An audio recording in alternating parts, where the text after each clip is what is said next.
Gracias por acompañarnos, gracias por estar esta mañana con nosotros. Hoy tenemos el cierre de esta temática acerca del pecado. Que alguien me dijo, Diego, pero no se les pasó la mano como de lúgubre, como de oscuro. Pero es que la verdad del pecado es esa. Y es una lucha que vivimos.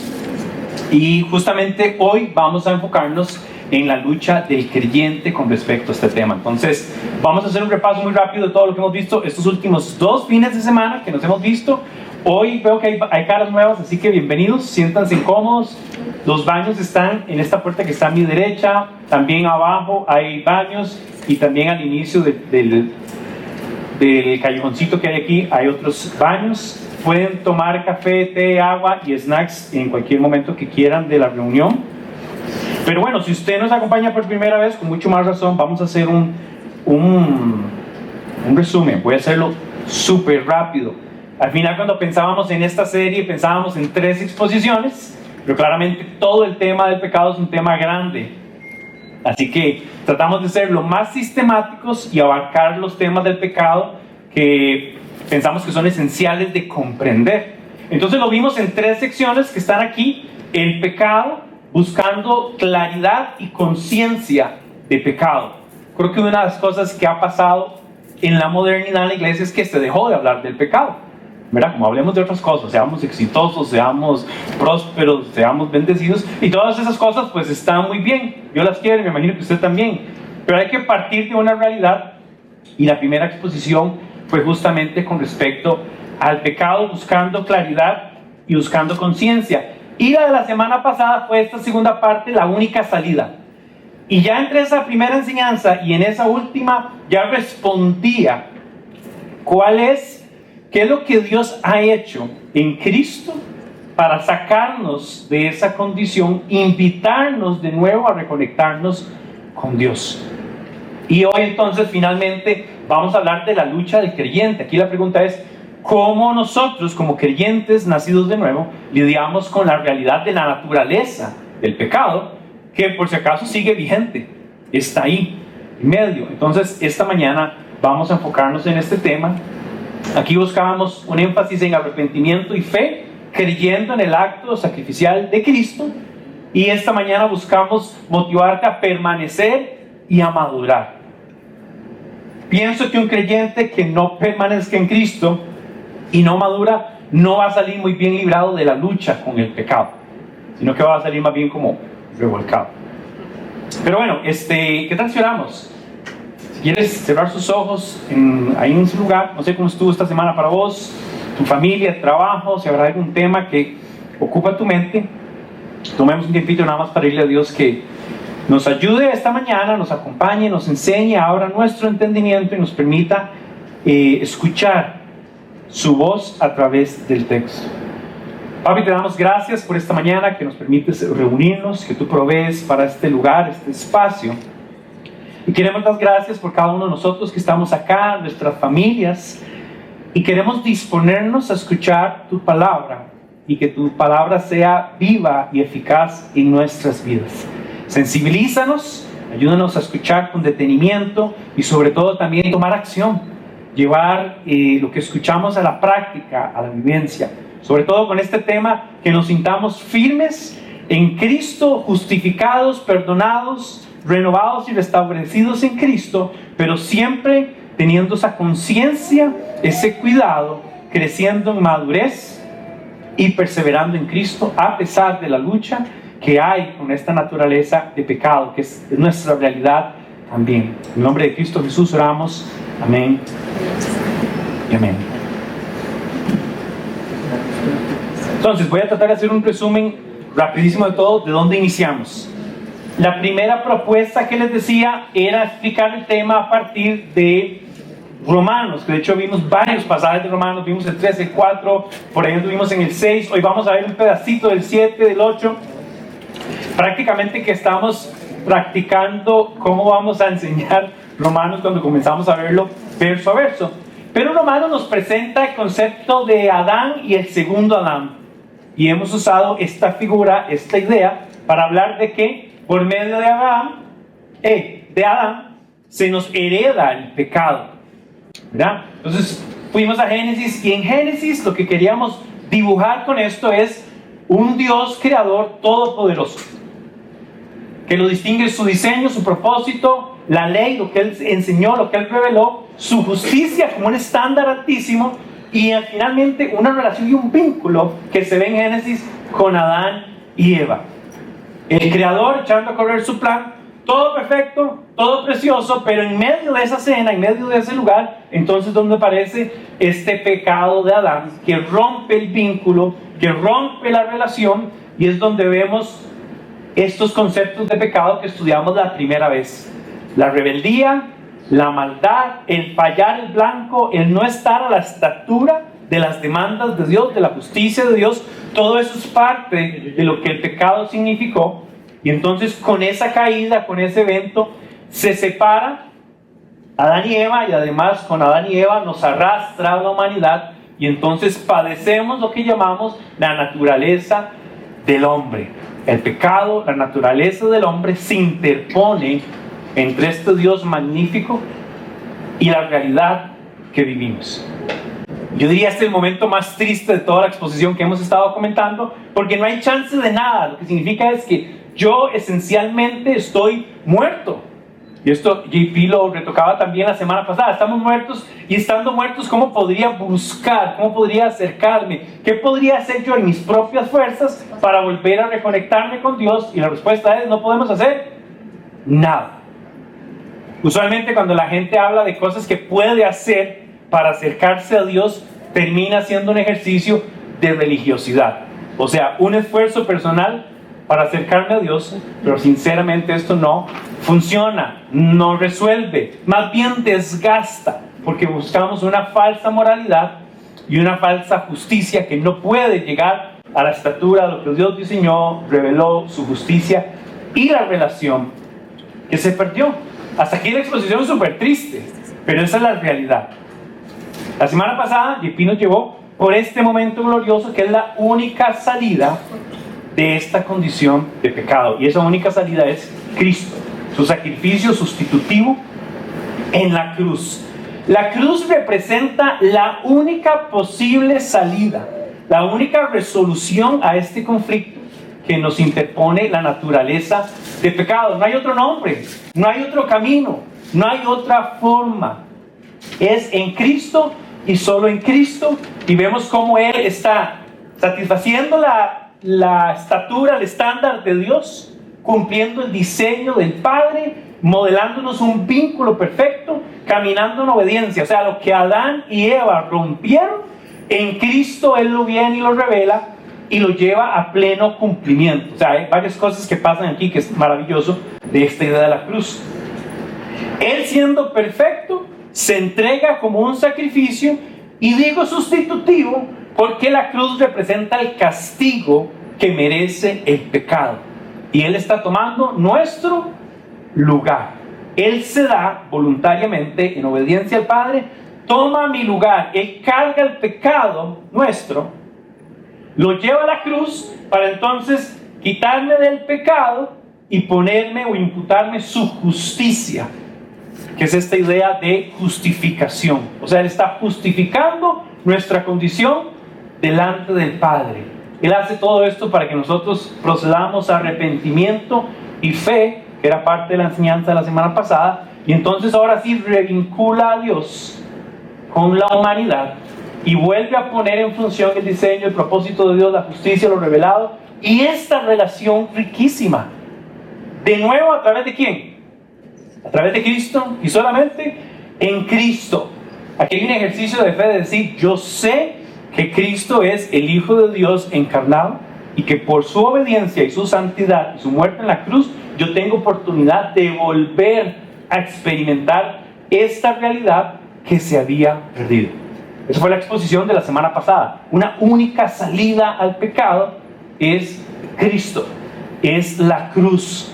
Pero no sé si ustedes notan que aquí quedó esto. ¿Sí lo notan? ¿Sí lo ven? Y esa es la disyuntiva que quisiéramos resolver o conversar hoy. Si a través de Cristo y en Cristo estamos reconectados con el Padre, ¿qué pasa con la naturaleza de pecado? Bueno, la naturaleza del pecado sigue siendo una realidad. Y hablábamos que esta idea de la naturaleza del pecado se debe entender como algo que cargamos en nosotros. Recuerda que parte de del castigo del pecado es la muerte.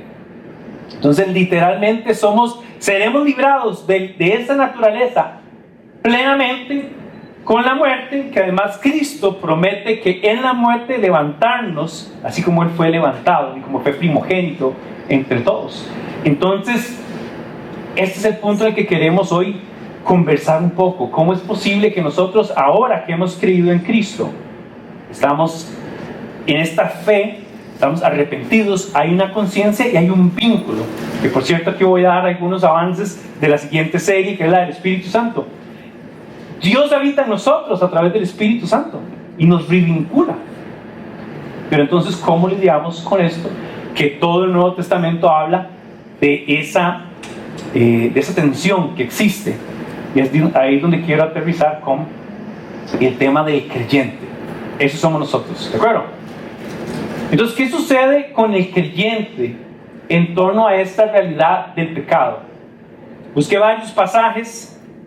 Quería quedarme solo con Romanos porque fue la línea argumentativa que usamos, pero después vi que el tema me deriva por varios lugares, entonces vamos a leer varios pasajes. Si están leyendo o si están siguiendo sus notas en la aplicación, ahí están los textos. Yo los voy a poner aquí también para poder leerlos todos y vamos a ir poco a poco. Entonces, ¿qué vamos a hacer? Vamos a ver textos que nos describen ¿qué debería anticipar el creyente? ¿Qué pasa en el creyente? ¿Qué está sucediendo en el creyente mientras aguarda lo venidero y lo eterno? Es un concepto que hemos visto un par de veces, ¿verdad? Esta idea de el ya y el todavía no del reino significa que en Cristo hay una esperanza plena, que ya estoy viviendo en un vínculo con el Padre, pero aguardamos lo eterno y lo venidero y lo perfecto en la venida de Cristo. Entonces, claro, ahorita somos santos porque Él nos declara. Él nos ve perfectos delante del Padre porque Él lo declara. Pero al mismo tiempo luchamos con la naturaleza.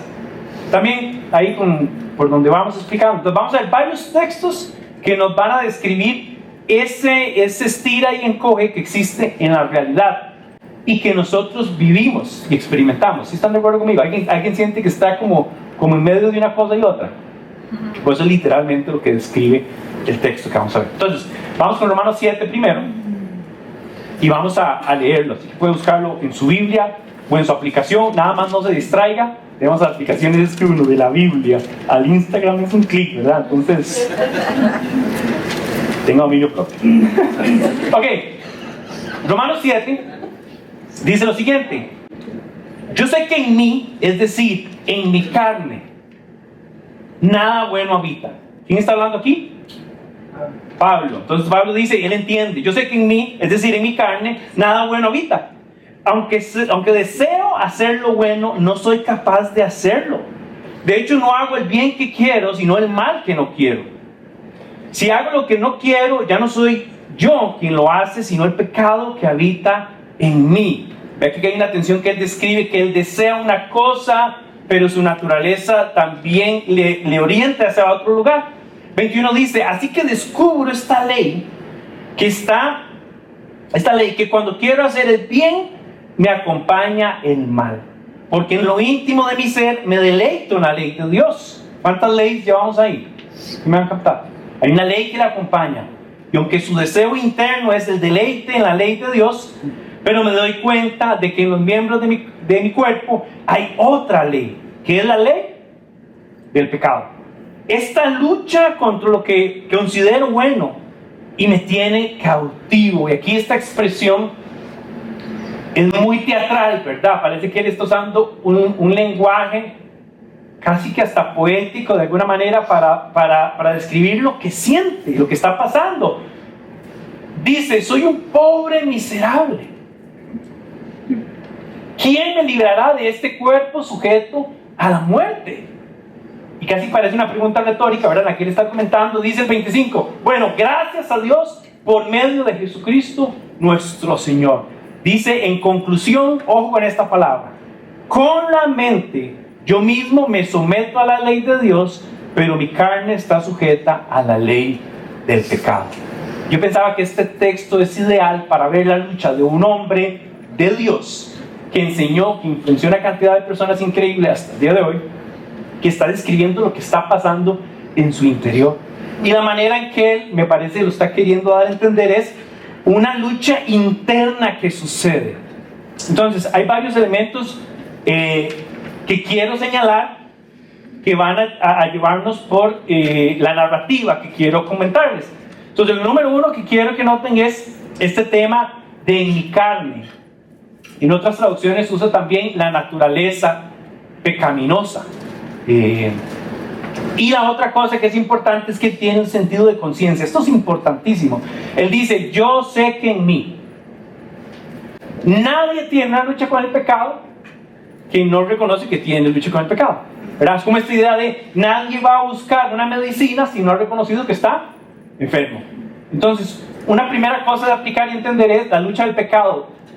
Por definición, nos expone a reconocer que eso existe. Es curioso porque a veces el cristianismo ha querido posicionarse en una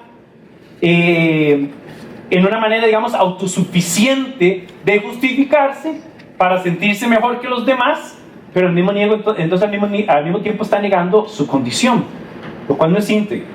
Entonces esa idea de que el cristiano es mejor, superior, más bueno y todo que los demás es un poco engañosa. Yo creo que si vemos con integridad, número uno, debemos reconocer y evidenciar en nuestra vida ese yo sé que en mí. Yo sé que en mí. Esta palabra que usa para mi carne, que la vamos a ver en varios textos ahorita, yo recuerdo la primera enseñanza les hablaba de que de las palabras que vimos para estudiar pecado, de Matías, ¿verdad? Para Tomás, Hatá, les decía, hay una más que en el Nuevo Testamento se ve, que es esta mi carne, que es la palabra en griego sarx. Sarx, la palabra como tal es carne, entonces se usa en un sentido metafórico para hablar del pecado como lo que cargamos en el cuerpo. Literalmente esta idea de que es algo en nosotros, genético, heredado. O sea, si está aquí, no puede ser librado. E inclusive, él dice, ¿quién me librará de este cuerpo sujeto a la muerte? Entonces, varios elementos. Está el tema de él entender esta cosa. Dice, yo noto, he descubierto, voy a poner esta en rojo, así que descubro esta ley. Esta ley dice que cuando quiero hacer el bien, lo acompaña el mal. Esa es la ley del pecado, que es la que está aquí. Y esa contrasta con esta ley que voy a poner en azul, que es con la que él dice que en lo interno también, él se deleita en la ley de Dios. El texto habla de dos sentidos de ley. Él usa esta metáfora también, que se contraponen, que se enfrentan. Habla de su conciencia de pecado, y algo que quiero que noten también, que me parece importantísimo, es este sentido de la mente. Los textos que vamos a ver nos llevan por ejemplos donde se da en diferentes palabras esta lucha entre un lado y el otro, y parece uno estar en medio, y señala la mente como un punto de partida importante con el pecado. Dice, yo me someto, con la mente yo mismo me someto a la ley de Dios, marcarlo en azul, pero mi carne, el sarx, está sujeta a la ley del pecado. Entonces, un par de cosas para notar aquí importantes es la ley de Dios arriba, que contrasta con la ley del pecado abajo. ¿Sí lo nota? Ley de Dios, la ley del pecado, y él en lo interno luchando. Usa palabras que quiero que noten, por ejemplo, deseo. El deseo, perdón, está asociado también con el deleite. El deseo es algo atractivo, algo que mi voluntad quiere, que desea, que quiere poseer, que quiere experimentar, que tiene que tener. Y él está en medio de ese deseo entre una y otra. Aquí Pablo usa la palabra ley de Dios y ley de pecado. Siguiente texto está Romanos, siguiendo ahí con el esbozo que él viene hablando. Y quiero repasarlo nada más porque quiero recordar que lo vimos la semana pasada, que Romanos 8:1 dice: por lo tanto, ya no hay ninguna condenación para los que estamos unidos en Cristo o a Cristo Jesús. Este es el inicio de este pasaje. Obviamente no lo podemos ver todo, pero aquí yo me quiero enfocar otra vez donde Pablo hace referencia a esa lucha y a esa tensión que existe. Dice así: los que viven conforme la carne, ¿sabes? Otra vez.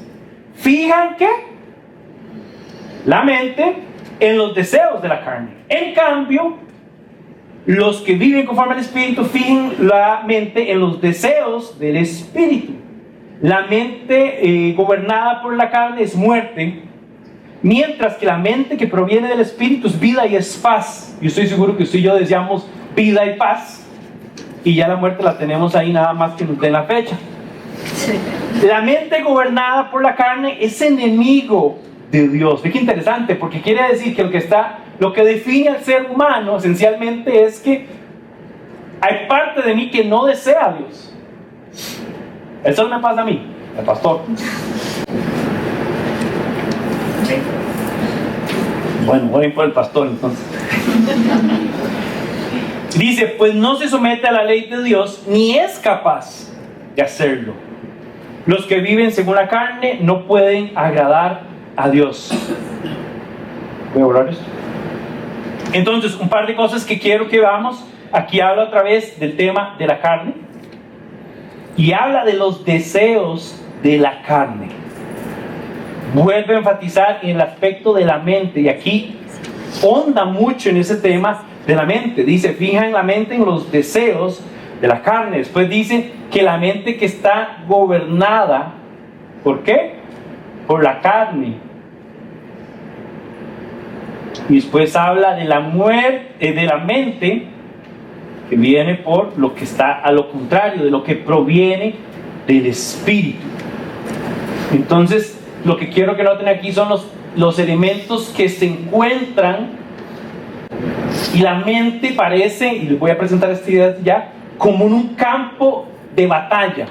O sea, si estamos hablando que el pecado, la naturaleza se enfrenta, la naturaleza de pecado, la carne se enfrenta con una naturaleza espiritual renovada, y se van a enfrentar. Yo quiero poner el escenario, bueno, no quiero poner el escenario, me parece que el texto nos da pie para pensar que la mente se lleva a cabo una batalla cotidiana y constante. Quiere decir que la mente del cristiano tiene que ver mucho con cómo se desenvuelve, ¿o no? Tiene que ver todo con cómo se desenvuelve. Aquí habla de la incapacidad de la mente gobernada por la carne de vincularse, sino que más bien hay enemistad entre esa mente gobernada. Y vuelve al tema, voy a ponerlo en azul, dice que los que viven conforme al Espíritu fijan la mente en los deseos del Espíritu, y vuelve a aparecer mente y vuelve a aparecer deseos.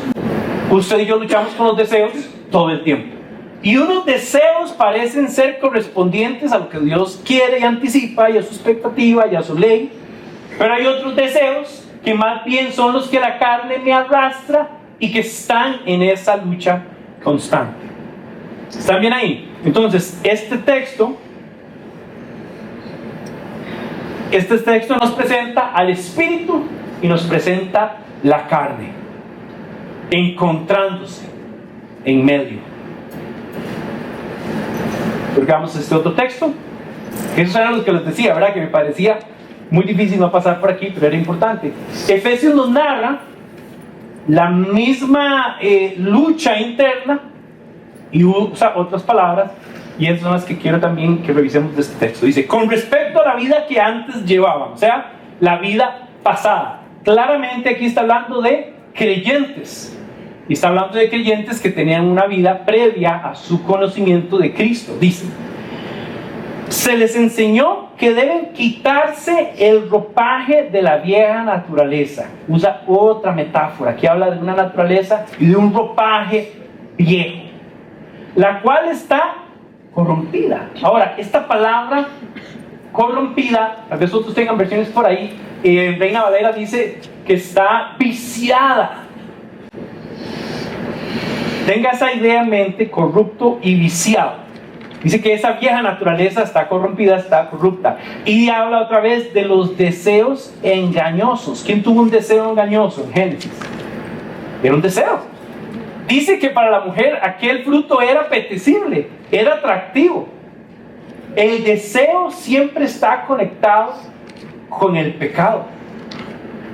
De hecho, en efecto, si no tropezaríamos, si no fuera atractivo, si no trae mi interés. Pero dice lo contrario, dice que al ser renovados, esta es acción del Espíritu Santo, por si acaso, al ser renovados, ¿en dónde? En su mente. Y ponerse, entonces viene el otro lado. ¿Ponerse cuál? Un ropaje, pero un ropaje lindo de la nueva naturaleza. Y me encanta porque dice que está creada a imagen de Dios y es verdadera, justa y santa. Literalmente, aunque aquí no lo pone, Pablo usa esa me parece que en Colosenses habla de revestirse de Cristo. Y claro, es que esa nueva naturaleza, ese nuevo ropaje creado a imagen de Dios es Cristo mismo. Está diciendo ese concepto de revístanse de Cristo, porque Cristo es verdadera justicia y santidad. Prácticamente están diciendo, despójese de lo que antes creían, eran y pensaban, con sus deseos de la vieja naturaleza que está corrupta, que está viciada, que son engañosos, y permítanse ser renovados. La palabra también es fuertísima. Con la actitud. La actitud encierra varias cosas. Encierra su forma de pensar, su forma de sentir y su forma de actuar. Entonces, si yo quiero ser renovado en mi forma, en la actitud, con todo lo que esto implica, la mente otra vez entra en juego. Romanos 12 habla de que seamos renovados en nuestra mente. Viene otra vez la tensión que existe entre esto, y aquí nos lo presenta. Vamos a ver el de Gálatas, sí, yo ahora les pongo los que presenta aquí. Gálatas nos dice, en este otro texto, así que les digo, esta es la invitación, vivan por el Espíritu, en azul, y no sigan los deseos de la carne. Están ahí, lo que está diciendo es no lo sigan, porque esta desea lo que es contrario al Espíritu. Otra vez la dicotomía, el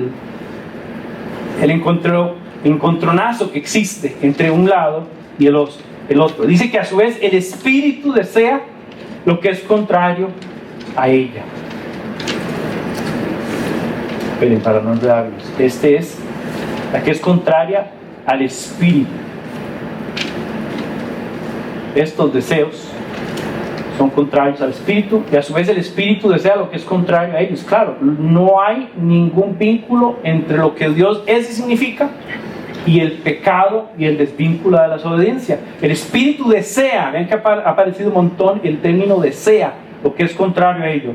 Los dos se oponen, los dos se encuentran, se enfrentan, de modo que ustedes no pueden hacer lo que quieren, pero si los guía, ¿qué? El Espíritu, ya no están bajo la ley. Aquí está la idea de que Dios ha impartido vida en nosotros. Quiere decir que Él nos ha facultado en Cristo para vivir y salir librados de lo que es contrario al Espíritu, para vivir por el deseo del Espíritu.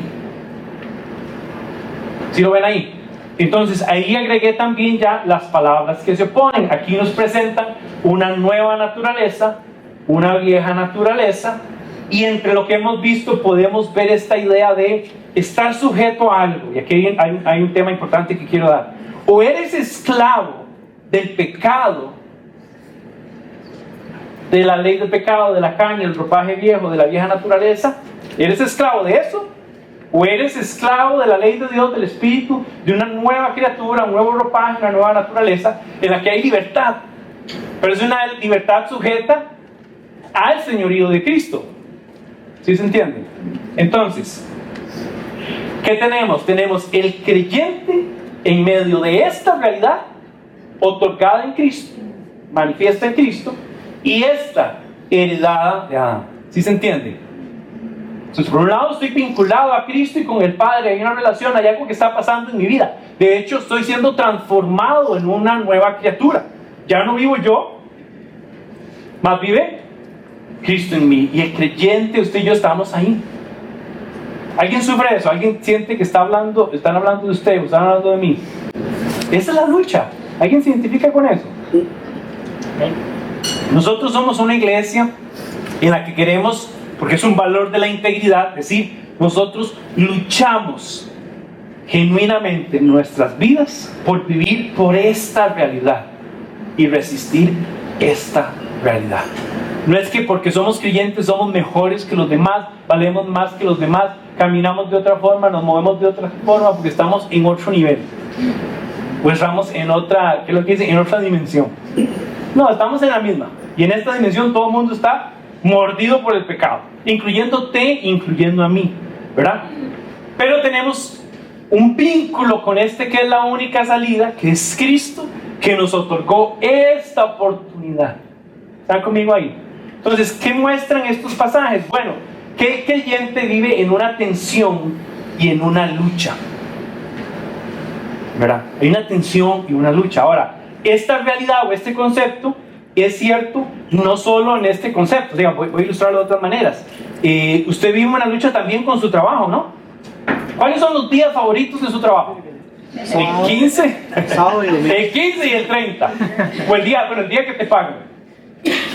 Ahora se dice, yo es que tal vez que no es que no me guste mi trabajo, pero como por ahí de miércoles yo ya el jefe, digamos, yo le pido a Dios que lo lleve,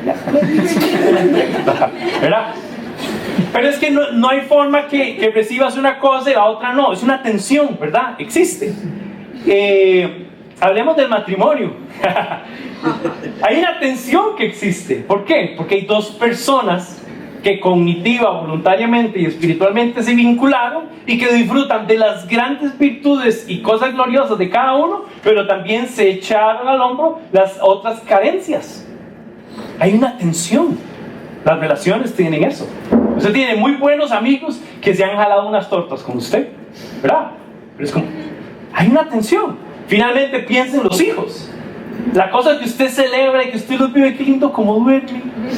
Después usted dice, ve que desgraciado, no se duerme. Es lo mismo. Celebras sus triunfos y después te duelen de las cosas que no están saliendo como querías o como pensabas. Hay una tensión. Esencialmente la vida es así. Si alguien quiere vivir una vida que es todo maravilloso, le voy a decir algo. Ni en Cristo ni fuera de Cristo lo vas a tener. Es esencialmente un aspecto de la vida, sufrir. Ahora, si ese es el escenario que tenemos, yo quiero vivir para experimentar esta realidad del creyente y resistir esta. Esta nos va a destruir, nos va a desgastar, nos va a separar. Y entonces esta escena donde Cristo nos conecta con el Padre, no la estás disfrutando en plenitud. ¿Sí se entiende esto? Entonces hay una tensión y una lucha constante. Esto es como funciona, que al mismo tiempo entonces me lleva a una dependencia y obediencia. Está luchando mis deseos, mis pensamientos, mis ideas, mis cosas, pero el Espíritu Santo está en mi vida transformándome y está hablándome y a través de la palabra está diciéndome, es como por este lado, es este el punto, es este el norte y yo estoy en esa lucha. La única forma de liberar la tensión es que caigamos a la dependencia y la obediencia. ¿Por qué? Porque si yo no dependo del Espíritu Santo de Dios, la tensión siempre me lleva al pecado, al tropiezo, a la desobediencia. Entonces esa tensión tiene que ser liberada o sostenida, por decirlo así, en una actitud de dependencia y obediencia a Dios. Una vez discutíamos, una vez estábamos en un entrenamiento, yo me acuerdo que mi amiga Karen estaba ahí y alguien hizo esa pregunta, no sé si recuerdan, estábamos en un entrenamiento y alguien hablaba del proceso de que un cristiano maduro o un discípulo ya no peca. Como que alguien tiró la pregunta o algo así y yo decía, no importa qué tan maduro seas, todavía pecamos. Y entonces la pregunta es, ¿por qué? O sea, ¿por qué no se resolvió de manera que yo ya estoy en Cristo, check, ya floto, levito? ¿Sabe por qué? Porque entonces viviríamos en una jactancia y en una vanagloria espantosa, que esencialmente no habla de las virtudes de Dios, porque ninguno de nosotros fue justificado por obras, sino que fue un ofrecimiento divino de su gracia y su misericordia. Yo no lo merecía. Entonces, esta naturaleza en parte nos ayuda a recordarnos que es en Él y solo en Él que yo puedo experimentar lo que Él me está otorgando. Y yo creo que en parte eso nos sostiene. Si usted y yo no pecáramos, vean, no vuelvo a hablar de Cristo, no vuelvo a leer la palabra, no vuelvo a compartir con nadie, no me congrego, no nada, porque yo digo, che, ya, se fue, no lucho con nada, estoy aquí, llévame contigo, ya.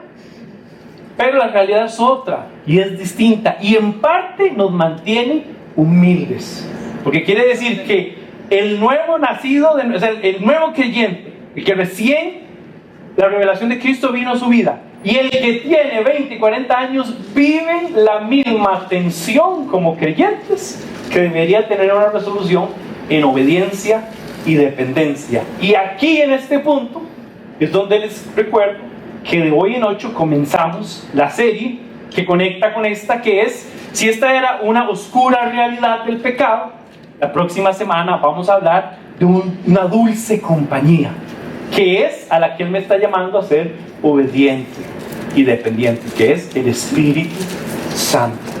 Porque es Él que está trayendo la ley de Dios a mi vida. Su Espíritu me está revistiendo de Cristo y me recuerda que soy un hijo, una hija muy amada, que quiere que vivamos en libertad.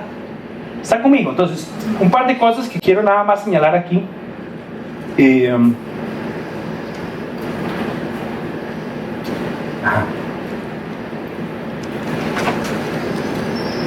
Esta es la tensión que existe.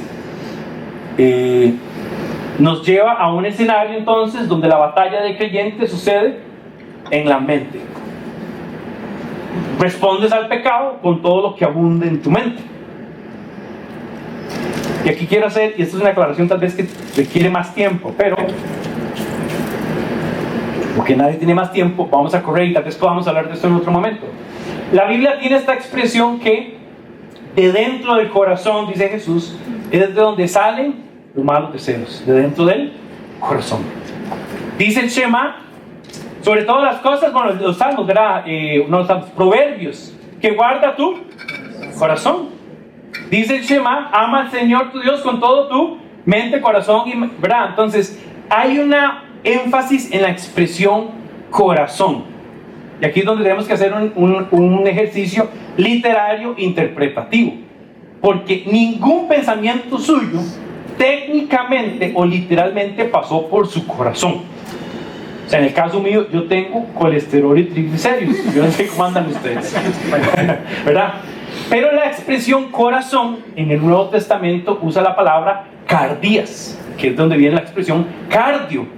Cardio, por si acaso, también era la calle principal, eran como los romanos le llamaban a la calle principal, el cardo, porque estaba central, es medular. Entonces, la idea de corazón debemos entenderla como el ser interno, donde están nuestros pensamientos, nuestros deseos, nuestra personalidad, nuestra identidad, y no está literalmente en el corazón, sino que habla de la mente. ¿Sí se entiende? Yo sé que suena bonito decir, mi amor, te amo con todo mi corazón. Por si acaso no significa. Pero si ustedes le dicen, te amo con todo el corazón, dígale, no, mejor ámeme con toda su mente. Porque el corazón como tal, no, sí me estoy tratando de explicar esto muy rápido. Entonces, claramente ese ser interno, donde están sus deseos, sus emociones, sus sentimientos y la actitud que deriva de cómo pienso, cómo siento y cómo actúo, está en la mente. Entonces, el campo de batalla donde está esta tensión está pasando en la mente. Quiere decir, ¿cómo es la mente del creyente? ¿Cómo debe ser? Debe ser transformada a la mente de Cristo. ¿Quién hace eso? El Espíritu Santo. ¿Qué me corresponde hacer a nosotros? Depender y obedecer. En el momento que yo no dependo y no obedezco, creo que hay otras maneras de resolver cosas y vivo. Quiero referirme a eso. ¿Qué pasa cuando no dependo? Cuando no obedezco. Ciertamente no somos perfectos. Entonces Entonces quiero hacer una mención muy rápida. Cristo habla de que es inevitable que venga el tropiezo. Yo mencioné esto un poquito en la primera sección de esta serie. El tropiezo es algo circunstancial. Ninguno de ustedes planeó tropezarse. Y si no, entonces ya tiene alguna otra cosa ahí que ya no es pecado, pero revises. Pero entonces el tropiezo es que yo voy por aquí y hay algo en el piso que se suscita, que se da, que no está planeado, que es circunstancial, y en el tropiezo yo caigo, me tropiezo, fallo. ¿Se recuerda la palabra en griego que habla de este fallo? Paraktomas. Es que me derivé del camino, me desvié, di un mal paso. Entonces yo quisiera enfatizar en que ninguno de nosotros debería sentirse mal en el tropiezo, porque sí fallamos en dependencia y en obediencia. Y entonces viene el tropiezo. Capte esto porque es muy importante. Pienso que es muy práctico, muy importante. Entonces, el creyente en medio de esa lucha sí va a pecar, pero yo pensaría que es un pecado que deriva del tropiezo. ¿Sí se entiende? Ahora, ¿qué es la diferencia entre decir yo tuve un desliz o un tropiezo a decir, mira, yo de lunes a viernes me tropiezo? ¿Verdad? Yo a veces pongo este ejemplo, ¿verdad? Que si usted tiene algo en el camino, que esto no se va a ver, pero si usted tiene algo en el camino que está ahí, voy a mirar, yo voy caminando en la circunstancia, en el tropiezo, yo vengo por aquí y me tropiezo. La mayoría de la gente revisa, ¿verdad? El tropiezo. Ay, mira, me tropecé. Y la gente probablemente lo quita de su lugar, si era una piedra, si era lo que sea. Entonces, eso es tropiezo. Pero si yo me tropiezo y digo, ay, mira, me tropecé, upsi, y dice, bueno, voy a agarrar esta piedra de tropiezo y me la voy a echar aquí en la bolsa. Con nada, le doy como otra utilidad. ¿Usted por dónde voy? Entonces, usted entre 15 días dice, yo creo que hoy voy a tropezar. Yo siento. Entonces, usted, la piedra que se echó en tropiezo, usted la vuelve a tirar ahí. Y usted dice, ve ahí, no ven, véame tropezar otra vez. ¡Bah! Entonces, lo que estoy ilustrando es que usted y yo tenemos que ser conscientes de la naturaleza del pecado para entender una cosa. ¿Vamos a tropezar? Sí, pero tenemos abogado en Cristo, defensor y justificación. Amén. Amén. Eso es excelente. Pero número 2, no conviertas de tu tropiezo un estilo de vida. Porque entonces yo creo que ya eso se sale de la conciencia y la atención, sino que yo ya liberé la atención, pero la liberé en el sentido que ya lo dejé ir por mis deseos personales. Y eso es terrible. Que en un sentido, por ahí está la expresión que dice, endurece el corazón. Si usted se le endurece el corazón, le da un paro.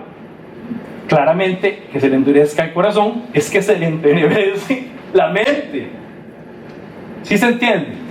Quería decir estas cosas porque son prácticas de cómo, bueno, como yo experimento mi vida en Cristo. Y hay que ser muy íntegro para reconocer, claro, esto fue un desliz, esto fue un error. Pero también hay que ser muy íntegros para decir, no, yo esto lo venía ahí maquinando. Que vuelve también a la sensación, vuelve a la sensación de no tener la claridad y la conciencia, ¿verdad? Que decía Pablo, pobre de mí, que decía Pablo, quiero hacer esto y no lo logro. Entonces, el creyente que pierde conciencia del pecado termina envuelto en pecado. Yo necesito levantarme y decir, yo estoy en una condición donde necesito vivir aquí y tengo que hacer de este campo de batalla algo que me juegue en beneficio a mí. Y ahí es donde vienen preguntas prácticas. ¿Qué abunda en tu corazón? Que ya saben qué es, ¿verdad? De la abundancia del corazón habla, bueno, el corazón no habla ni tiene nada, pero la abundancia del corazón es esto. ¿De qué hablas? ¿Qué escuchas? ¿Qué es lo que más abunda? ¿Cuáles son los deseos más recurrentes en tu mente? Porque si uno va a tener un escenario de lucha y de tensión que le juega en contra, usted tiene esa batalla acabada. Entonces debemos pensar en la mente del creyente como una mente que está siendo transformada, la mente de Cristo. Entonces está llena de la palabra. En Colosenses hablábamos de que habita en nosotros con riqueza toda la palabra de Dios. Que habite. Eso fortalece mi mente. Que seamos renovados, dice también Romanos 12, y Filipenses dice que haya en nosotros la misma actitud que tuvo Cristo. ¿Qué significa? Que haya en nosotros la misma forma de pensar, sentir y actuar de Cristo. Entonces viene la atención, vienen los deseos, viene el vicio del pecado, y yo corro porque necesito esta ayuda del ayudador, del Espíritu Santo, y Él me hace caminar victorioso. ¿Alguien ha pasado un momento donde dice, la vi fea, pero su gracia y su amor me recordó que tú naciste para otras cosas? Deja la chambona. Y uno, hay victoria en Él. Y hay esa sensación de decir, claro, fui creado para buenas obras. Aquí hay un gozo increíble. Pero aquí viene lo que hemos comentado, ¿verdad? La culpa, la vergüenza, el señalamiento y el juicio que te destruye, que no te deja ser quien debe ser en Cristo. Un par de cosas más. Jesús dijo, bueno, va a venir el tropiezo, pero también dice, cuidado de ser el tropiezo. O sea, hay veces que usted y yo nos convertimos en uno de estos. Está diciendo, no, cuidado. Y además dice, cuidado cuando son tropiezos para alguno de estos pequeños, que hace referencia, muchos han interpretado, niños. Y claro, cabe ahí, pero yo diría que hace referencia también a cualquier persona que se puede influenciar por quien yo soy. Hablemos de un niño espiritual. Yo puedo ser tropiezo. Si yo enseño la palabra de Dios de una manera distorsionada, ¿qué estoy haciendo? Tropiezo. Quiere decir que entonces eso puede ser pecado. ¿Qué dicen ustedes? Claro que sí. Dice, estoy revisando mis notas para que no se me olvide nada. Volviendo al concepto del creyente y esta naturaleza viciosa, es una manera también en la que quiero ilustrarla para que quede aún más claro. ¿Qué es lo que provoca un vicio en una persona? ¿Alguien alguna vez ha tenido un vicio? ¡Qué duro! Porque el vicio literalmente te lleva a caer ahí por default, por defecto, estás siempre cayendo ahí. Entonces, hable con una persona, no sé si tenía la oportunidad de hablar de algún drogadicto o algún alcohólico o alguien que lucha con lo del fumado o cualquier otro tipo de adicción. Está el de las máquinas, el de los juegos, está el de la sexualidad desenfrenada. Son vicios. Los vicios son el ejemplo perfecto de cuando hay una conducta que te somete, de la que aunque cognitivamente quieres salir, ya estás muy vinculado. Hay que ver una persona. Yo una vez intenté dejar las gomitas. Estoy diciendo en serio, o sea, como, voy a bajarle el azúcar. ¿Alguien ha intentado eso también? Yo ya no intenté más, pero bueno, voy a dar un ejemplo para ilustrarlo. El cuerpo necesita eso, porque siente que le hace falta. Ya hay un efecto químico, y es una buena manera de decir cómo la carne está habituada a algo de la que yo cognitivamente quiero salir y no lo logro. Esa es la sensación de qué miserable soy. Entonces, ojo con esto. Cuidémonos sobre todo. Primero identifiquemos cuáles vicios tenemos y busquemos la manera de librarnos de esos vicios. Hay vicios de creyentes. Ese vicio de visitar una iglesia y aplaudir y decir, muy lindo Cristo vive, no sé qué, pero no llevar la palabra de Dios a un ejercicio de vida, de aplicación, es un vicio. ¿Qué van a hacer hoy? Ir a la iglesia. Bueno, porque es domingo, sí.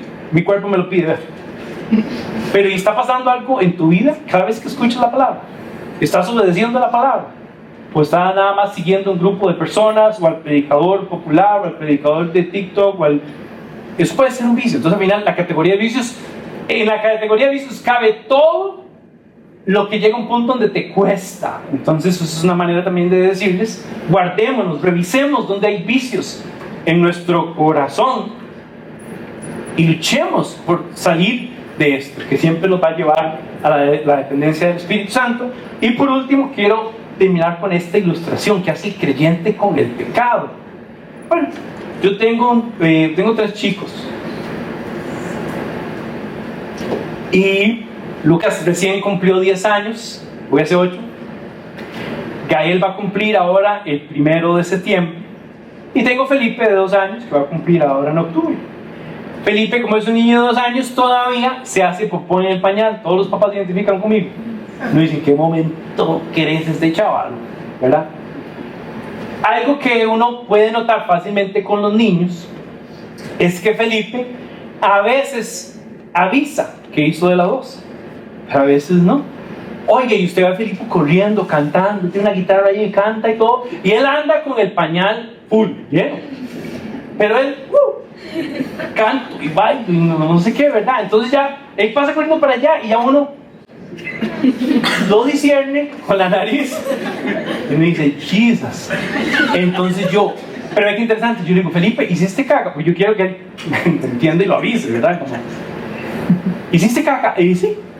O sea, él sabe que sí, pero no tiene todas las facultades ni de limpiarse, ni de quitarse eso, ni nada. Y es lo que uno espera, escuche esto, es lo que uno espera de un niño inmaduro de 2 años. Hay que decirle, papito, hay que darle la caca porque si no se quema, entonces tráigame esto, traiga el otro, y traiga allá. Entonces, en un sentido en nuestras vidas, como creyentes, tenemos que movernos, por eso yo decía, a perseverar y a madurar. ¿Por qué? Porque a veces el creyente actúa con el pecado como Felipe con la 2. ¿Sí se capta? Ahí está. Y yo voy y vengo y canto y hago esto y hago lo otro. Yo sé que estoy pensando, haciendo, sintiendo algo que está afuera, pero casi que ya me acomodé. Yo me la juego ahí, yo ando así. Como Felipe. Felipe dice, sí, papi, estoy aquí. Hice la 2, pero tengo que hacer ese gol y sale corriendo y va. Y juega con Lucas y juega con Gael. Entonces, trata de ponerse en la posición en la que estás viviendo con algo con lo que normalmente no deberías cargar, pero te estás habituando. La gente en madurez reconoce que necesita ser limpiado y busca esto. Quien limpia es Cristo, el Espíritu Santo. Restaura, limpia, enseña, forma, renueva. Y a veces yo veo una incapacidad, lo digo también en experiencia, de no reconocer y decir, mira, esto no, estoy incómoda, esto no debe ser así, yo necesito buscar la luz de Cristo, la verdad. Ocupo arrepentirme, confesar mi pecado y que entonces yo pueda caminar en la libertad. ¿Sí se entiende esto? Tenía un par de temas que quería revisar, pero no nos da chance. Pero bueno, esta ilustración tal vez que les rete a esta idea de necesito crecer y tener claridad, conciencia y hasta asumir un sentido de responsabilidad de llevar lo oculto de mi corazón, de mi mente, a la verdad de Cristo, ¿verdad? ¿Están bien conmigo? Esa parte gruesa, la parte grande, pero no quería pasar la oportunidad para hablar de algunas cosas, de consejos prácticos. Llámenlo consejos pastorales. Son más bíblicos que pastorales. Ahí están. Entonces, número 1, cosas prácticas de, ojalá le tome una foto y tenga esto ahí en el baño también, para que los dos iconos. Consejos prácticos. No subestimes la naturaleza de pecado. O sea, esa gente que dice, no, yo no, eso no me afecta, no, eso no me afecta, no, eso no me afecta, no me afecta hasta que le afecta. Entonces, no subestimes. Usted y yo tenemos una capacidad, pero demoníaca, para el pecado. Y la otra cosa es que puede ser disruptivo. O sea, usted puede estar predicando y puede estar de todo, y 3 segundos después puede estar por otro lado, en otra dirección. Entonces, cuídese de usted mismo. Usted, tiene que haber esa sensación, porque si no, entonces, y yo lo he visto, ¿verdad? Como la gente dice, no, es que lo mío no es el licor. A mí no me afecta. Aclaración, tomar no es pecado, por si acaso. Yo sé que hay gente que está como, no, tomar no es pecado. Pecado es cuando yo pierdo conciencia y control sobre el hecho de tomar. Ese es pecado. Pero bueno, hay gente que dice, no, yo no tengo problema con eso, no tengo problema con eso. Y el que no tiene problema con eso se monta en la carreta. Y uno dice, pero bro, ¿por qué? Porque a veces uno se justifica y dice, no, yo con ese pie no tropiezo. pero se somete a ambientes y se somete a personas y vínculos que terminan llevándote ahí. Y a veces es como una mentira. Les voy a decir una mentira de los hombres. Los hombres hablan de estas cosas y yo sé que las mujeres también, pero no voy a hablar de las mujeres para que nadie se le sienta, no tenga nada. Pero voy a hablar de los hombres. ¿Verdad? Los hombres dicen, no, es que mi tipo de mujer, refiriéndose a lo que les atrae, es así, así, así, así. O sea, como diciendo, lo que me atrae, lo que me gusta, lo que me seduce, se ve así. Lo que se ve así, no tanto. Yo, señores, es mentira. Es absolutamente mentira. Es como una mentira de decir, no, yo soy frágil con estas cosas, con estas no. Es mentira. Es una mentira recurrente de los varones. Lo recuerdo porque en algún momento tuve esta discusión de un amigo y entonces me decía, no, y es que fue algo extraño porque no es como el tipo de mujer que me atrae. Y yo, extraño. Wow. Yo con que fuera mujer ya entendía las cosas que podían suceder. ¿Sí me explico? Aplique este ejemplo a lo que sea, va a tener sentido. Ok, número 2, cuide tus círculos sociales.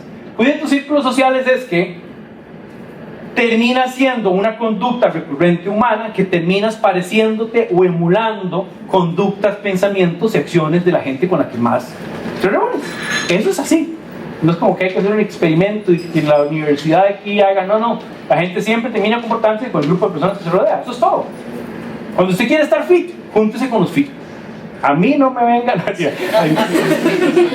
Si quiere ir al gimnasio, vaya al gimnasio. Si quiere comer chicharrones, vaya a BBB con nosotros, que estudiamos la Biblia y comer chicharrones. Pero entonces es esta idea de que tienes que aprender a saber tus límites. Ahora, no estoy diciendo que no salga con sus compas no creyentes. Salga. Tómese algo con ellos, celebre y disfrute. Ahora, no vaya todos los días con los no creyentes al bar X o a hacer tal persona o tal cosa, porque es probable que eso te va a llevar en el desvío y en el tropiezo. Y ya después no es desvío ni es tropiezo porque es de todos los días. ¿Sí se entiende? Entonces relaciónate con todos, pero guarda el círculo de personas con el que mayormente te mueves. Y aquí es donde la iglesia es linda. Esto es un grupo en el que podemos pasar y debemos pasar mucho tiempo juntos. Ten tu mente ocupada. Mi abuelo decía que mente desocupada es taller del diablo, ¿era así? Esa es la idea. Estoy como un chapulín. ¿Por qué? Porque otra vez, volviendo a la idea de la mente, si la mente es el lugar de batalla, es el escenario de batalla, y mi mente está desocupada, vacía en la contemplación, ¿qué viene? Alguien ha estado así como echándose un cafecito y de repente viene una idea que dice, no, si no es malo. Sí, o solo soy yo. No, oyen por mí. Pero bueno, en mi mente desocupada vienen los deseos. Yo necesito mantener mi mente ocupada con la palabra de Dios, compartiendo con otra gente, con un hobby, con el deporte, con algo que me mantiene en ejercicio, en actividad sana. Necesitamos eso. Acompaña y busca compañía. Mateo 28, 19. Después pueden buscar todos los textos para que los puedan revisar en detalle. Pero toda la idea detrás de acompaña y busca compañía es busca cercanía con personas que te pueden retar a hacerte crecer. El concepto detrás de esto es: sé un discípulo de Cristo y haz discípulos de Cristo. Si usted me pregunta a mí cuándo yo me he sentido que más he crecido, más he madurado, más he avanzado, es cuando alguien se tomó el tiempo de vernos periódicamente y conversar. ¿Cómo estás? ¿Y cómo está tu familia y tu trabajo? ¿Y aquello con lo que estabas luchando en tu mente? ¿Cómo te va? ¿Cómo puedo orar por vos? Vamos a la palabra. ¿Será que la palabra de Dios habla algo de esto? Vamos. Eso es sí o sí lo mejor que puedes hacer para guardarte de la lucha y un corazón que está con esa tentativa al error. ¿Sí se entiende? Nosotros queremos ser una comunidad que se acuerpa, y aquí es donde quiero ser muy delicado con este tema.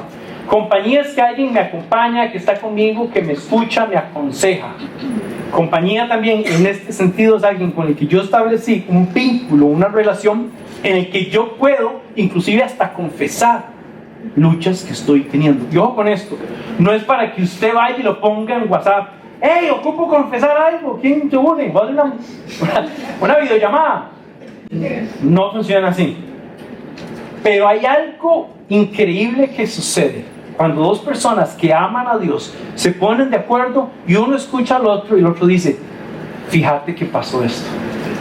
Hay algo increíble que sucede, que claramente es espiritual y que claramente es en lo que interviene Dios. Entonces esta idea de confesar es parte de esa compañía. Es el otro término que se usa es como rendición de cuentas. Ese compa con el que estás diciendo cómo te fue. Es que yo me echo los tragos todos los días. Estoy tratando de bajar. ¿Cómo te fue esta semana? Mejoré. Uf, qué bueno. Celebremos. No. Ese compa está haciendo lo sigo. Ok. Entonces la confesión de pecado tiene que ver con esto. Número 1, confieso delante de el Padre. Porque tengo un intercesor, un abogado que presenta mi caso y me justifica. Entonces confieso. Pero también tengo personas con las que puedo compartir algunos temas. Enfócate en lo que sí puedes hacer. Y este pasaje es pero espectacular. Porque lo que dice es que todo aquello que sabes que es bueno y que debes hacer, pero no haces, es pecado. Que es lo que se llama el pecado por omisión. Y aquí hay un reto grandísimo. Porque la iglesia como organización, históricamente se ha enfocado en no haga, no toque, no piense, no toque, eso es malo, eso es malo. Entonces, en algún sentido, yo creo que alguien se puso de acuerdo y dice, digamos a la gente que todo es malo. Yo me acuerdo en mi tiempo. Por ejemplo, nosotros estamos pecando aquí, tenemos café, té, snacks. Hay gente que está tomando y está comiendo. ¿Por qué? Porque cuando yo tenía 12 años, alguien en una iglesia me dijo, pecado el que coma o el que mastique chicle y cuando estamos en la iglesia, en el culto, no sé qué. Oiga, y uno ya con unos jalapeños así abiertos. ¿En qué momento? Perdón. Entonces se creó la cultura del no. No hagan nada. Y el creyente dijo, listo, no hago nada, no voy a orar, no voy a leer la palabra, no voy a compartir el evangelio, no voy a invertir en nadie más, no voy a ser generoso. Entonces la cultura del creyente a veces se convirtió en la cultura del no. Como todo es malo y todo es pecado, no hago nada. ¿Qué voy a hacer? Ir al culto nada más. ¿Sí se entiende? Como un concepto derivó a un exceso y a una idea que no es sana. A mí me gusta vivir por lo que sí puedo hacer. El creyente dice, yo sí puedo amar, sí puedo ser generoso, sí puedo ser obediente, sí puedo comunicar el evangelio con mis amigos, con los no creyentes, sí puedo hacer discípulos, sí puedo hacer misiones, sí puedo ser sensible, sí puedo ser activo, sí puede, el creyente sí puede. De hecho, todo lo puede en Cristo. Los creyentes fuimos hechos, diseñados, reconciliados para sí hacer, sí vivir. Yo sí puedo perdonar, sí puedo escucharte, sí puedo aconsejarte, puedo comprenderte, puedo acompañarte. Yo sí. La iglesia tiene que convertirse en un lugar que en medio de esa lucha y esa tensión del pecado, hay gente que te dice, sí podemos caminar con eso, oremos. Busquemos ayuda, busquemos consejo.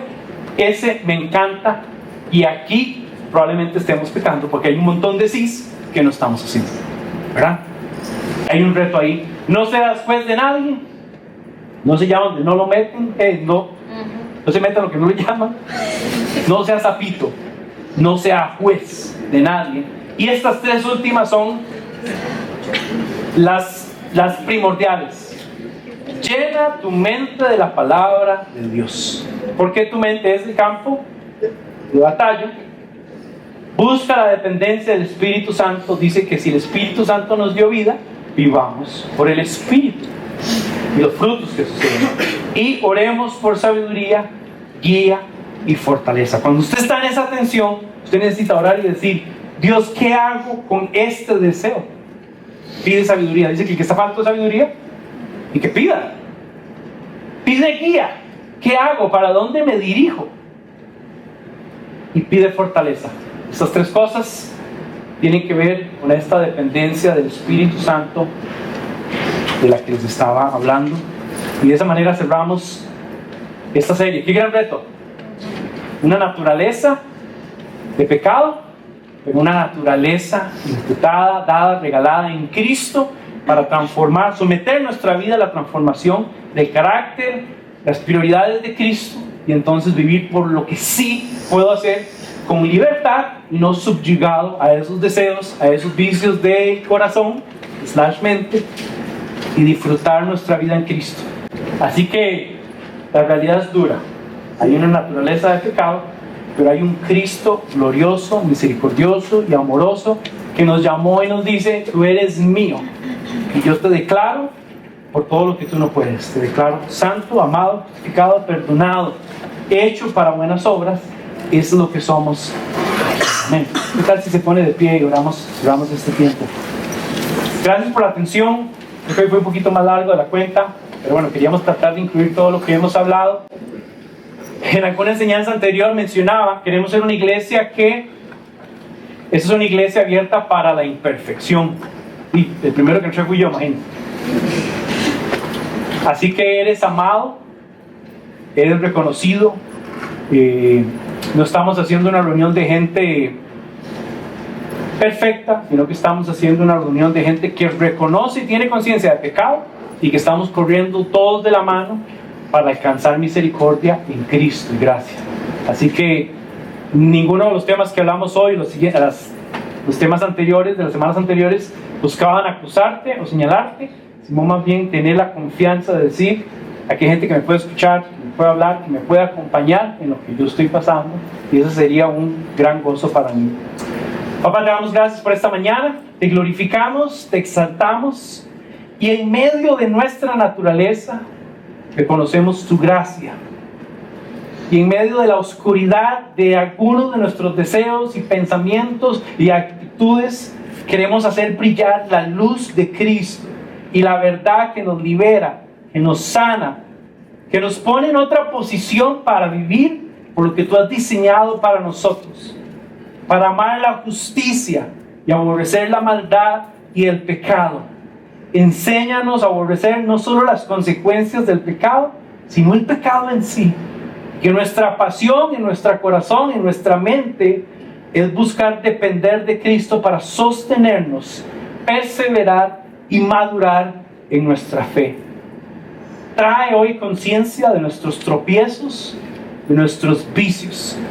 Nos traemos a la luz, confesando que somos carentes, tenemos error y tenemos pecado, pero hoy reconocemos que en Cristo hay libertad, hay plenitud, hay salvación. Tú nos limpias, tú nos renuevas y nos invitas a experimentar un vínculo precioso y perfecto en Cristo con el Padre. Que cada mañana podamos levantarnos con conciencia de que podría hacer un montón de cosas terribles, pero nací y existo para hacer tu obra. Invítanos y guíanos para caminar contigo, mientras tú haces en nuestras vidas una obra que queremos ver que tú la lleves a la perfección. Oro por mis amigos, por las familias representadas acá, por cada persona.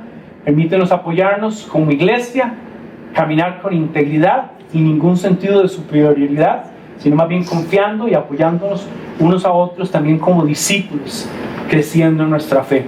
Es en el nombre de Cristo Jesús que oramos. Amén y amén.